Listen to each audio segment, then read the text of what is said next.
At the admissions booth, I slid an old Mardi Gras ticket under the glass.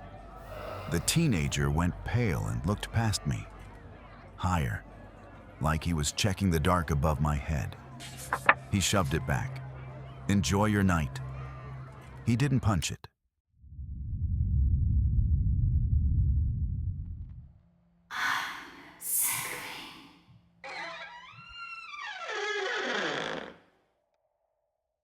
I've always loved Carnival season.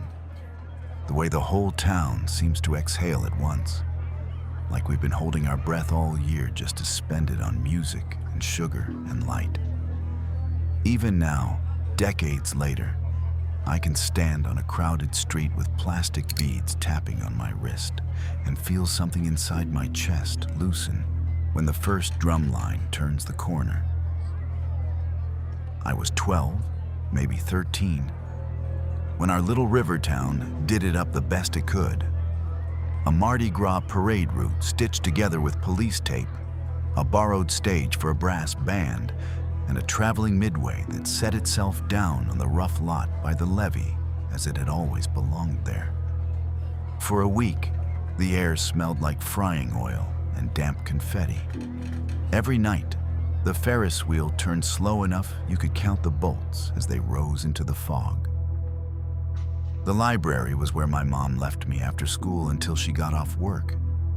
I liked how the building absorbed sound.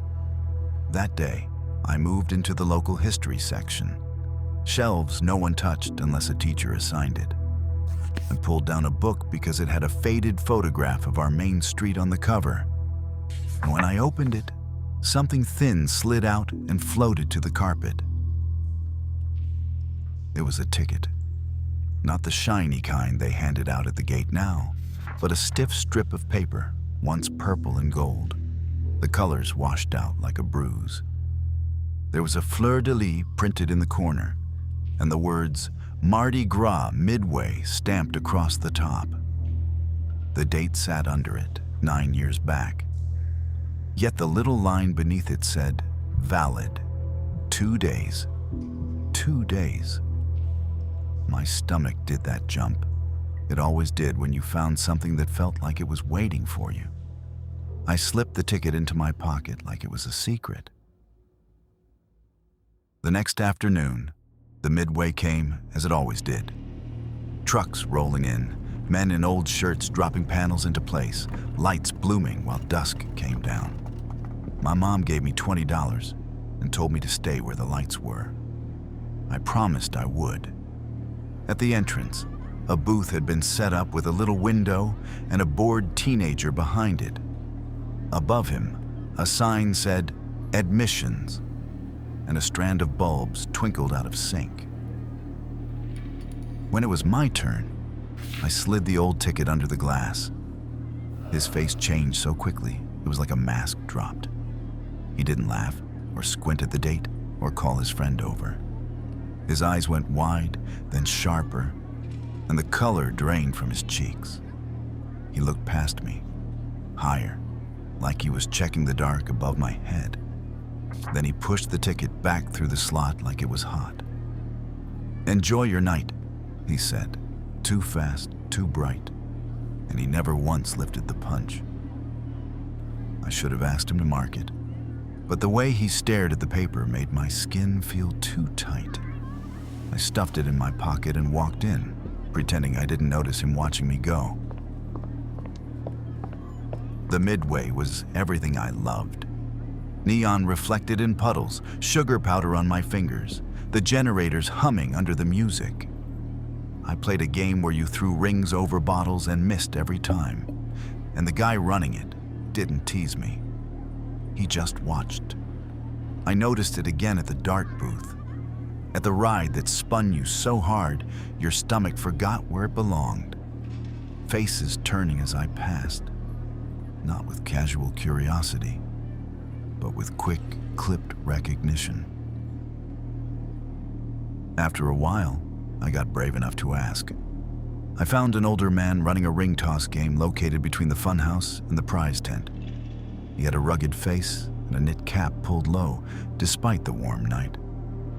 "Excuse me," I said. and held out the ticket. Do you know why everyone keeps looking at me like that? The change in him was slower, but worse. He fell still.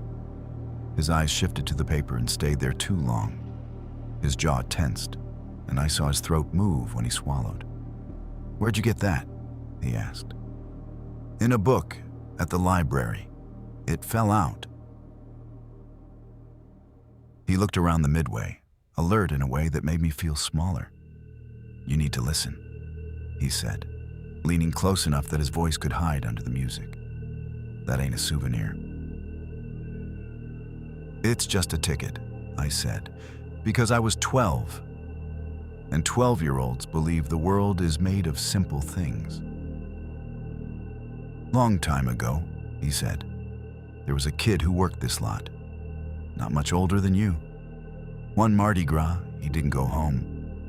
Police searched the riverbank. They found his wallet under the boards near the generator's shed. You know what was inside?" He tapped my ticket with one blunt finger. "One of these. Not punched. Same design, same stamp. Like he never made it out the gate." The lights above us buzzed, a little too loud. I forced a laugh that came out thin. "Do you really believe that?" He looked tired all at once. "I believe in trouble," he said. "And I believe some things don't like being found." He held out his hand. "Give it here." I looked at his palm. "No," I said. "It's mine." His eyes sharpened. "It ain't yours." I tucked the ticket tighter in my fist.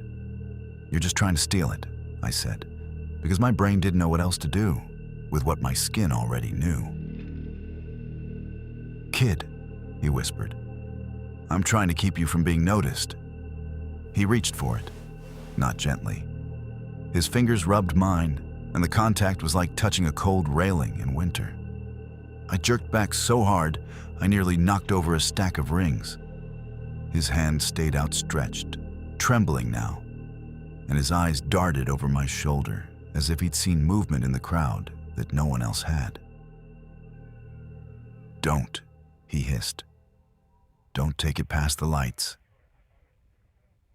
I didn't turn to look. I backed away, muttered "sorry," as politeness could protect me. And then I turned and slipped away into the moving bodies and the blinking bulbs, letting the noise swallow his voice as he called after me. "Warning, warning, warning." I left early. I didn't tell my mom why. I sat in the passenger seat with the ticket burning in my pocket. And every time we stopped at a red light, I felt, ridiculous as it sounds, like the dark outside the car was trying to learn my face. The next morning, I missed the bus for the first time all year. In gym class, my foot caught on nothing, and I went down hard enough to scrape my knee raw. That afternoon, my best friend swore I'd taken his favorite baseball card and hid it. Then the bigger things came. My mom came home with red eyes and a folded letter she wouldn't let me read. A week later, my older brother went over his skateboard, and I heard the crack from the driveway before he screamed. That same week, our cat Junie stopped coming when we shook the treat bag. I didn't tell anyone about the ticket after that. I hid it in my drawer under a stack of comic books, but even there it felt present, like the paper had a hum to it that I could hear only when the house was quiet. My dad laughed when I finally blurted out part of it one night. "Mardi Gras hexes," he said. "You've been reading too many spooky stories." On a rainy afternoon, gray sky, cold drizzle, I decided I was done being scared of a piece of paper. I walked behind our house to the drainage creek that ran toward the river. The water was high and fast, carrying leaves and foam as if it had somewhere urgent to be. I took the ticket out and held it over the current. The fleur-de-lis looked like it had been drawn in bruises. I read the date again, and that line, valid, 2 days, felt like it was staring back. "Stupid," I said under my breath, because calling something stupid is how you make it smaller. I tore it. The paper resisted for a second, then ripped with a soft, dry sound. I tore it again and again, into tiny pieces, like purple confetti.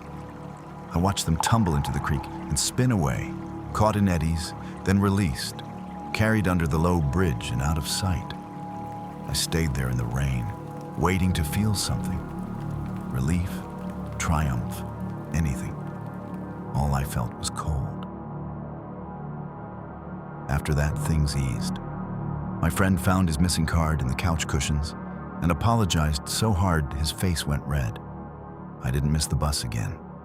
My mom got a new job that made her smile more. My brother's cast came off. Life went back to being ordinary, which was all I'd wanted. Years piled on. The memory thinned at the edges, as old film left in the sun. My parents said I'd been imaginative, sensitive, caught up in the drama of growing up. And I agreed with them, because agreeing is easier than admitting you still feel a little different when the lights come on at the edge of town. I still go every carnival season.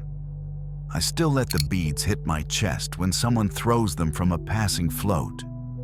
I tell myself the old man was just superstitious, that my bad luck was just life doing what it does, that my kid brain grabbed a pattern and refused to let go. I tell myself all that, even now, with my hands lying on my kitchen table, because I've learned the best way to live is to keep your fears small and your explanations neat. Except I found the ticket this morning in my wallet, dry and unpunched. And the date printed across it is still 2 days away.